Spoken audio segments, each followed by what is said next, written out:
Of course, the ones most affected by the ban would be the unhoused people themselves. ABC 10 News anchor Aaron Dickens talked to people living on the streets of downtown.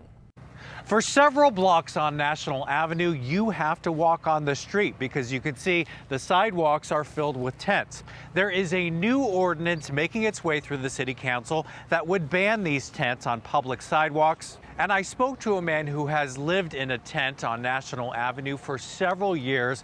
I asked him what he would do if the ordinance passes. If they do, then I go to the sleeping bag. If they don't, I make sure, like I usually do, break my tent down, clean my area.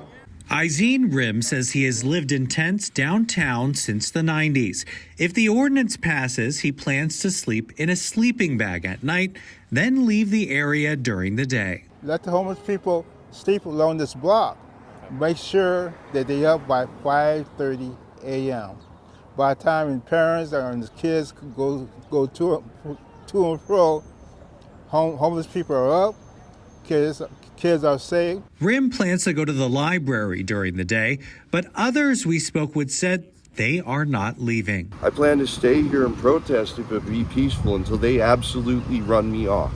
Sigma also lives in the area. He says there are shelters available, but oftentimes many who stay there are using drugs. If I go into any of these shelters, there is no help for me because I'm higher functioning. And while many people who live on this block have different opinions of the ordinance, if it passes, Rim hopes everyone can work together. Because there are some good homeless people out here that's trying to do the right thing. There are some that, just like in the working world, you got the good and the bad.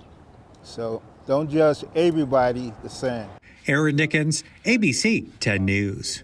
We reached out to the city's homeless response center about the claim that people who stay in shelters use drugs.